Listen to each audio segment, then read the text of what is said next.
El Producto Interior Bruto subió un 2,8% entre abril y junio. El PIB caería un 11,6%. En 2020 el PIB se desplomó casi un 11% por la pandemia. El Producto Interior Bruto de China creció un 8,1% en 2021. Ha llevado al Reino Unido a entrar en recesión por primera vez desde 2009. Lo ha hecho con una caída de su Producto Interior Bruto histórica.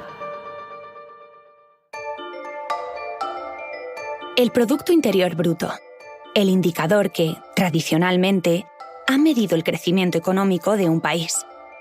Una idea que Adam Smith esbozó en el siglo XVIII en su obra La riqueza de las naciones. Smith defendía que la fortuna de los países no residía en sus reservas de oro y plata, sino en su nivel de producción y comercio de bienes y servicios. Desde entonces, todos los estados han tratado de buscar la fórmula de la prosperidad económica. La España democrática ha logrado dar con gran parte de la ecuación.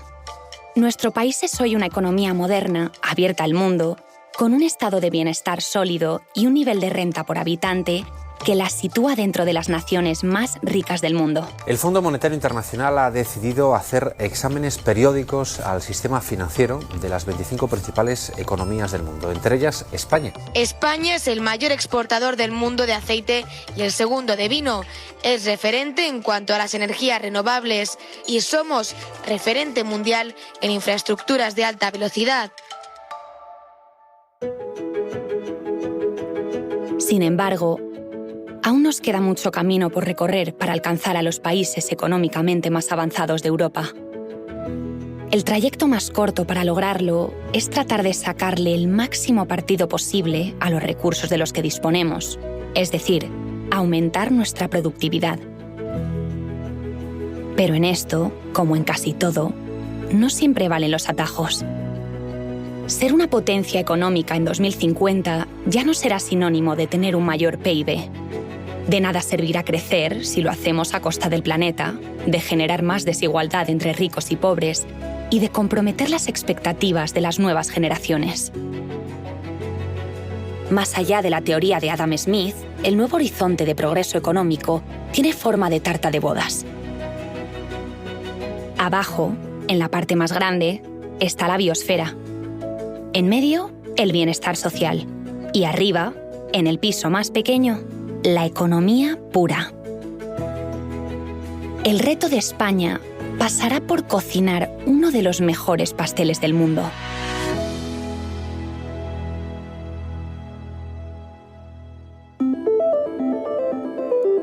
¿Puede España convertirse en una potencia económica?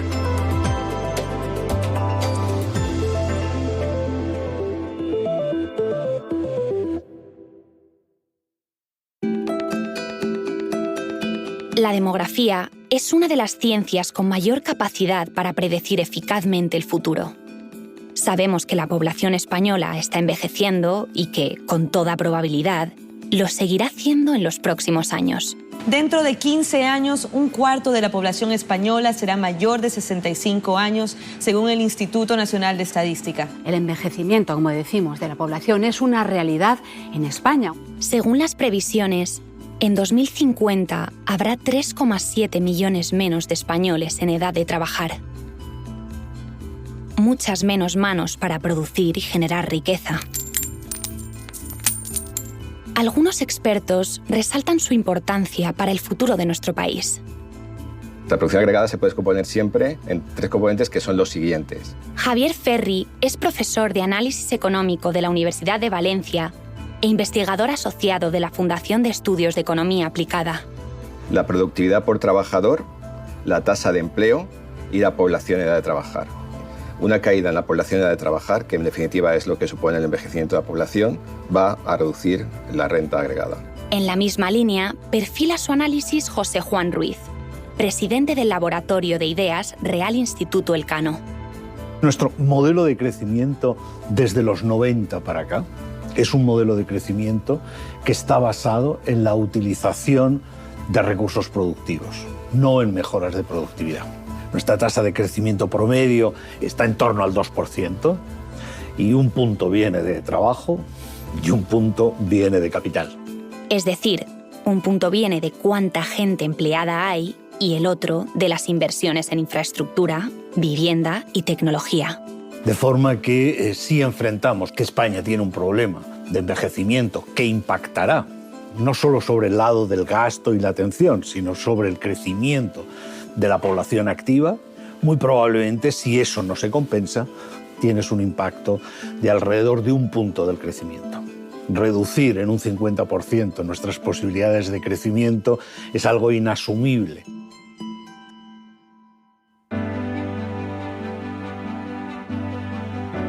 Aunque la mayoría de expertos coincide en que la demografía constituye un reto para nuestro crecimiento, muchos intentan ver el vaso medio lleno. Si no se hace nada y las tendencias demográficas actuales continúan, el crecimiento económico a largo plazo tendería a disminuir, un poco como está pasando en Japón.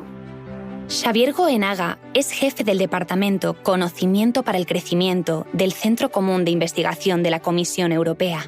Por lo tanto, para contrarrestar esa tendencia habría que trabajar sobre la natalidad, aumentándola, sobre la inmigración, atrayendo sobre todo talento, inmigrantes altamente cualificados y también trabajando sobre una mejor integración de las mujeres en el mercado laboral. Sara Baliña, economista y subdirectora de la Oficina Nacional de Prospectiva y Estrategia del Gobierno de España, también cree que los efectos del envejecimiento poblacional se pueden compensar si reducimos nuestras tasas de desempleo. Claro que vamos a tener menos mano de obra, menos manos para generar producción y riqueza, pero tenemos que conseguir que las manos que tengamos se inserten mucho mejor en el mercado de trabajo, es decir, tener tasas de empleo más altas de las que tenemos ahora. Esa es una pieza clave. Otra vía para contrarrestar los efectos negativos del envejecimiento demográfico es actuar sobre la productividad. Es decir, poder aprovechar lo mejor posible los recursos de los que disponemos. Muchas veces creemos que ser más productivos provoca pérdidas de empleo. Nada más lejos de la realidad. Las economías más avanzadas de Europa han conseguido mejorar su productividad y, al mismo tiempo, generar cada vez más empleo, de mayor calidad y pagar mejores salarios. Pensemos, por ejemplo, en una empresa que tiene una maquinaria y unos trabajadores. La maquinaria es bastante puntera y además sus trabajadores están bien formados, motivados, la organización de la empresa es buena. Si esa empresa y sus trabajadores son eficientes, son productivos, consiguen aprovechar bien su tiempo y todo el potencial que le da esa maquinaria y todas las capacidades, los conocimientos que tienen esos trabajadores, probablemente venda progresivamente más. Evidentemente, para poder cubrir esa mayor demanda que está recibiendo esa empresa, va a tener que contratar más trabajadores. Pero es que además esos trabajadores van a tener que tener el conocimiento para poder interactuar con esa maquinaria, para poder innovar en ese determinado producto, para poder venderlo mejor. Y al final lo que se acaba generando es un círculo positivo, donde la empresa es más eficiente, cada uno de sus trabajadores genera más producción por cada hora que trabaja, pero es que además ese trabajo va a ser estable, la plantilla va a estar satisfecha, va a cobrar buenos salarios y, por lo tanto, esas ganancias de eficiencia, de productividad, son la base para poder tener empleo de calidad y buenos salarios en el futuro. Ya contamos con muy buenos ingredientes en la receta de la prosperidad económica. Somos una potencia en sectores como el turismo, la agricultura, la moda, la construcción o las energías renovables. Y mirando al futuro, partimos de una buena posición para abordar retos como el de la transición ecológica. En España es muy habitual que cuando tenemos un episodio de crisis fuerte como el de 2008, 2012 o el de 2020, el más reciente, le echemos la culpa de todos nuestros males, ¿no? a tener un peso excesivo de la construcción en su momento, del turismo, de la hostelería a día de hoy, porque pensamos que son sectores poco eficientes en su día a día, ¿no? En cómo funcionan. Sin embargo, los datos lo que nos dicen es que tenemos margen para ser más eficientes en todos los sectores de actividad del país, incluso en aquellos que a priori pensamos que son más sofisticados, ¿no? Que son más punteros. La clave está en combinar y ponderar adecuadamente esos componentes que determinan la fórmula de la productividad y el crecimiento a largo plazo. Para saber cómo hacerlo, desgranemos uno a uno los factores que integran esa ecuación. La formación, por ejemplo. Emma Fernández es consejera independiente de diversas empresas cotizadas en España y Francia y experta en innovación. Para crear más empleo de calidad necesitamos mejorar la formación, por supuesto, de nuestros jóvenes para que estén más adaptados al mundo laboral, pero tenemos un objetivo que es la educación a lo largo de toda la vida. Estamos en un contexto en el que lo que aprendemos en nuestras etapas de juventud pues es que no nos habilita para trabajar hasta los 65 años. Educación y empleo de calidad son dos conceptos que suelen ir de la mano. A mayor formación, mejor puesto de trabajo, y viceversa.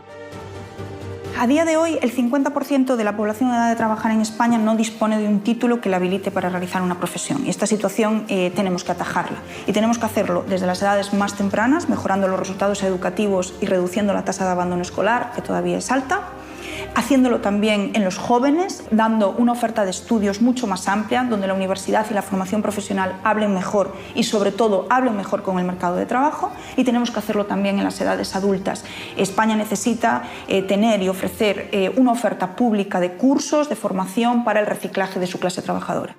Pero esta relación también es directa en sentido negativo. Cuando el trabajo es precario, suele caer la apuesta por la educación. El principal problema que tenemos es que España ha sido tradicionalmente un país con una elevada tasa de temporalidad. A los trabajadores temporales nadie les interesa formarles. ¿Por qué? Porque son trabajadores que van a estar contigo un poco tiempo, entonces ¿por qué voy a invertir en la formación de trabajadores que van a estar conmigo pues, un periodo muy pequeñito de tiempo y luego los voy a tirar? También la propia organización empresarial española con muchas pymes, donde hay muchos empresarios con una muy baja cualificación. En definitiva, una formación de calidad, también más adaptada a las necesidades del mercado laboral y que nos permita seguir creciendo y aprendiendo en nuestra etapa como trabajadores y empresarios. Segundo factor, la innovación. Es una queja muy extendida en el mundo de la ciencia. Hay muy buena formación en España, pero muy poco dinero para desarrollar proyectos. España solo dedica el 1,4% de su Producto Interior Bruto a investigación y desarrollo. Bélgica es, junto a Suecia, el país de la Unión Europea que más invierte en investigación y desarrollo. Supera con creces la media europea del 2,3% del Producto Interior Bruto. Nuestras empresas son en general pequeñas, no tienen suficiente intensidad tecnológica, no estamos invirtiendo en innovación unas tasas suficientes, estamos en torno al 1,3% del PIB, cuando las economías de la media de la Unión Europea más avanzadas están en torno al 3%. La innovación nos permite hacer más con menos recursos, adelantarnos a las necesidades futuras y hacer que los bienes y servicios que producimos sean más competitivos en el exterior. Es probablemente el ingrediente que nos permitirá quemar etapas y acercarnos más rápido a la locomotora de Europa. Un país se desarrolla básicamente en base a generar una producción muy diversificada, una producción cada vez más compleja y una producción muy diferenciada y que no sea capaz de generar otros países, porque eso me ofrece una ventaja comparativa. Y en ese contexto de diferenciación, el modelo de crecimiento español debe, según los expertos, mutar hacia sectores con mayor capacidad innovadora. Invirtiendo en equipos, invirtiendo en intangibles como pueden ser bases de datos, software, formación del personal, también marketing, son intangibles que dan mucho valor añadido a las actividades de la empresa. Ese proceso de modernización e innovación exige un esfuerzo colectivo, no solo por parte de las empresas. También deberán remar en esa dirección la universidad, la administración pública y cada uno de nosotros. Innovar debería dejar de ser una iniciativa de unos pocos para convertirse en una responsabilidad de todos. Muy ligado a la innovación se encuentra el tercer componente: la implantación de la tecnología en el tejido productivo. En 2050, la supervivencia de muchas empresas pasará, en gran medida, porque dispongan de una base tecnológica fuerte. Para ello, es indispensable contar con infraestructuras de redes punteras. En este aspecto, España parte de una muy buena posición. en las fábricas, en los hospitales, en la ciudad, en nuestros hogares, en la escuela. Durante la próxima década se estima que en el mundo habrá billones con B de aparatos conectados entre sí y con el entorno, gracias a la red 5G. El siguiente paso está en introducir la tecnología en el ADN de nuestras pequeñas y medianas empresas. La infraestructura tecnológica bien utilizada aumenta la productividad. Si tú tienes unas empresas que han adoptado bien la transformación digital porque tienen una fuerza y un capital humano que está preparado para adoptar esas innovaciones e incorporarla en todos los procesos productivos, va a aumentar la productividad. Desde mi punto de vista, ¿dónde tenemos la asignatura pendiente? En la industria. Necesitamos una industria que incorpore los robots, porque los robots son una fuente de productividad y a la vez son una fuente de aumentar la escala de esas compañías, su tamaño y, por tanto, tener la oportunidad de crear más empleos y nuevos empleos. El problema está en aquellos sectores donde hay un mayor potencial de crecimiento y nuestras empresas son más débiles. Y ahí es donde hay que hacer una política industrial más asertiva y unos objetivos, si quieres, de Estado con visión de más largo plazo. Parece que, precisamente, la incorporación masiva de los robots no es algo tan lejano. Para ser testigos de ello, viajemos a Galicia. Entre la inmensidad de sus verdes paisajes y el arraigo de muchas de sus tradiciones, también encontramos innovación. Si paseamos por algunos de sus viñedos, podemos toparnos con ciertos vendimiadores diferentes. Son unos robots que están circulando de manera autónoma por la viña, que en vendimia, pues una vez que detectan que las cajas estarían llenas, pues irían a la bodega, pero no solo eso, sino que van a estar recopilando datos de la masa foliar, de la humedad, de la incidencia pues, de la luz del sol, millones de parámetros o miles de parámetros que con el paso del tiempo pues, tendremos una biblioteca de información pues, que nos va a servir para tomar mejores decisiones en el futuro. Antón Fonseca es el vicepresidente ejecutivo de esta bodega de las Rías Baixas, que lleva años apostando por la robótica, la inteligencia artificial y los macrodatos, lo que los anglosajones conocen como Big Data. Para nosotros la innovación tecnológica ha sido clave desde el mejor conocimiento de nuestro producto, pues para poder competir vamos a decir, con mayor conocimiento que redunda en mayor calidad de producto. Luego a la hora pues también de transmitir esta dedicación y preocupación por el producto y por el medio, pues te genera una ventaja competitiva con respecto a otros que no lo hacen, y sobre todo pues de cara al futuro poder adaptarte mejor a los retos que vienen, que no solo climáticos. El ejemplo de esta bodega debería servirnos para ampliar el horizonte de nuestras empresas y así mejorar nuestras cifras. Pero como ocurría en el caso de la innovación, la pelota de la tecnología no está solo sobre el tejado del sector privado. Nosotros, los ciudadanos, también deberemos potenciar cada vez más nuestras habilidades digitales. Según Bruselas, necesita mejorar en formación y competencias digitales. Tanto a nivel básico como avanzado, se sitúa por debajo de la media europea. Una situación que, dice el informe, limita la innovación y la competitividad de las empresas. ¿Y el cuarto componente? La eficacia de las instituciones. Contar con una administración ágil y eficiente puede ayudar a lograr un mejor funcionamiento de la economía. Para ello, será necesario acabar con mucha de la burocracia que inunda gran parte de las gestiones públicas. También demostrar un mayor compromiso con el cumplimiento de los contratos y que las iniciativas políticas no se queden en papel mojado. Creo que es muy importante un ingrediente que a veces le prestamos poca atención, que es la institucionalidad y la persistencia de las reformas. Este país está lleno de reformas que se cuecen a medias, sin los consensos necesarios y que inevitablemente conducen a que cuando se producen giros en el ciclo político se revierten las reformas. Esto creo que es esencial, porque si esto fuese así, la rentabilidad que tiene la educación, la rentabilidad que tiene la innovación, la rentabilidad que tiene crecer como empresas, que a veces nos olvidamos de ello, adquieren una potencia y una capacidad de transformación mucho mayor.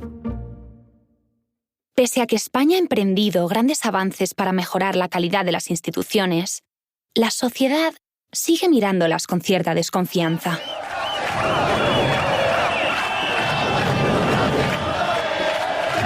Así lo demuestran las sucesivas encuestas del CIS, en las que los gobiernos, los partidos y los líderes políticos no suelen salir muy bien parados. ¡Que no nos representan! ¡Que no nos representan! Y aunque estamos en el buen camino, el margen de mejora sigue siendo amplio.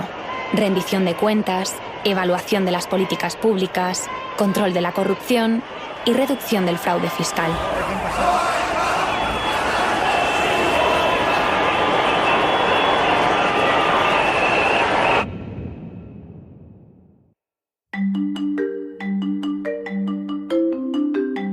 Ya conocemos los distintos componentes de la fórmula. Veamos ahora cómo funcionan juntos.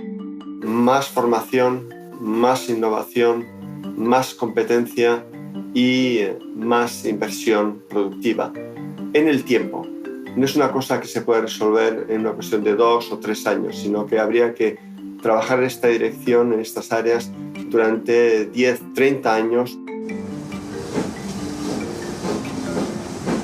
Si España logra apostar por los ingredientes de esta fórmula, podrá situarse en la locomotora del tren del progreso y también reducir considerablemente la distancia con las sociedades más avanzadas del mundo.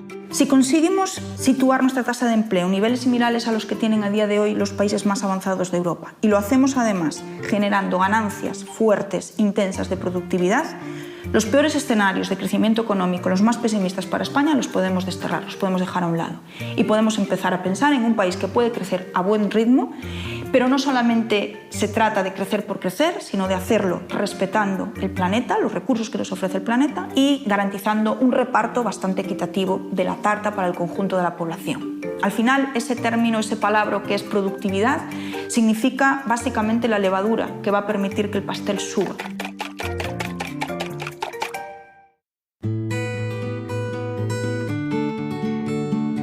Para conseguir ese objetivo, tendremos que aprovechar las grandes tendencias del futuro que son comunes a la mayoría de los países desarrollados.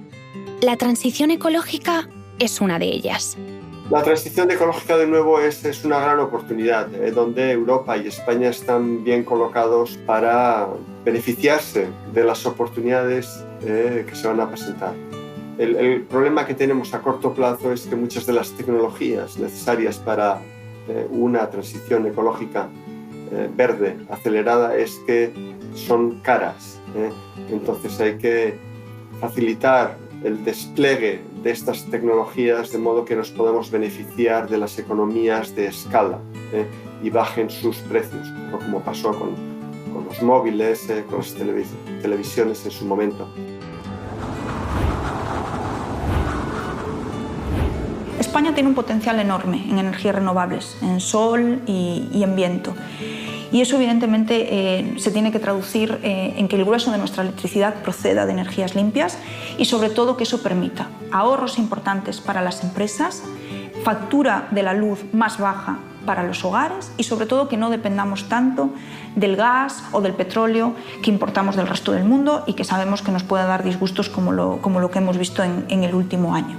La Unión Europea depende un 45% del gas ruso, unos países más que otros. España no tanto, consumimos en torno al 10%. Casi todo el gas que consume España llega de Argelia y Estados Unidos. Además, esta transición ecológica puede ser una fuente de productividad para el país. Porque, ¿qué significa? Significa que vamos a tener que hacer un consumo mucho más responsable de todo lo que utilizamos en nuestros procesos de producción, de los materiales que usamos, del agua que consumimos. Tenemos que reutilizar mucho más, reciclar mucho más. Y eso a largo plazo, lo que significa son ahorros importantes para las empresas. Es una fuente de productividad en sí misma. La segunda gran corriente del futuro será una en la que ya estamos inmersos: la revolución digital. La población en general en España tiene competencias digitales bastante avanzadas comparadas con nuestros competidores. Bien es que la población adulta más senior no las tiene y hay que ayudar a que las adquieran, ¿no?, con servicios públicos adecuados. La transformación digital, la principal fuerza de aprovechamiento es incorporarla al tejido productivo y a la administración pública. Es decir, nuestras empresas en este momento todavía tienen una baja incorporación de las tecnologías de la información. Entonces, si las incorporamos, vamos a tener empresas más productivas que sean capaces de aumentar los canales de venta digitales y de alguna manera también vamos a tener una industria tecnológica más potente en el país porque vamos a tener tanto los empleados de las compañías como los propios proveedores más formados y más adaptados para atender esta oportunidad. Y para terminar, volvamos al principio.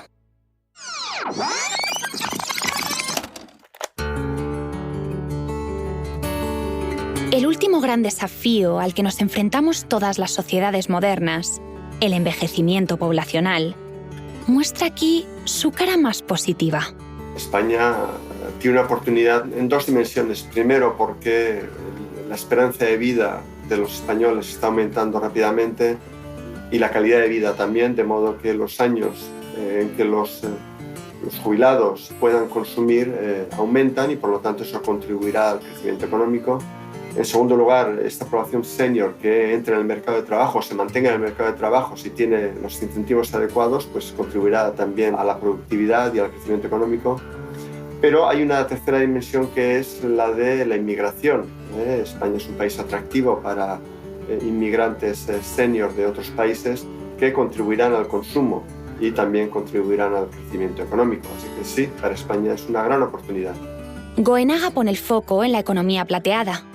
Las necesidades que tendrán las personas en edades avanzadas transformarán la oferta de sectores como los cuidados, el turismo, el ocio o la movilidad. Y en esta atalaya de nichos favorables asoma también un aspecto del envejecimiento que, en algunas ocasiones, no vemos. Muchas veces se piensa que las sociedades más envejecidas son también sociedades menos productivas, porque al final con la edad podemos perder habilidades cognitivas, habilidades digitales, innovamos menos, tenemos menos capacidad para emprender. Sin embargo, detrás de este diagnóstico yo creo que hay una visión bastante conformista, ¿no?, de lo que pueden aportar las personas mayores a la economía y a la sociedad. Y ahí yo creo que tenemos que darle una vuelta, ¿no?, como país, intentar buscar un mejor engranaje entre los perfiles más jóvenes y los perfiles en edades avanzadas en las organizaciones, para aprovechar ese talento, esa experiencia que tienen las personas mayores y que sin duda nos pueden ayudar muchísimo a mitigar los efectos del envejecimiento demográfico sobre el crecimiento económico.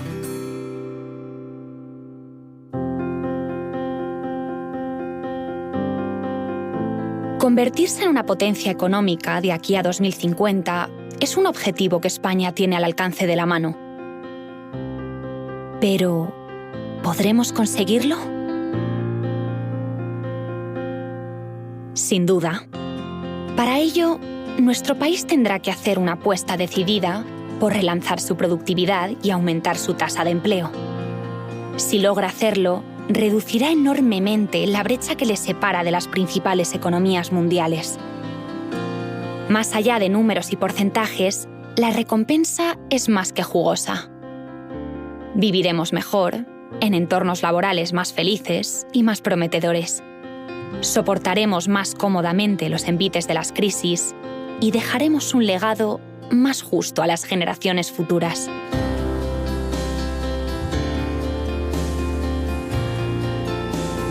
Ya conocemos la fórmula. Ahora, despejemos las incógnitas.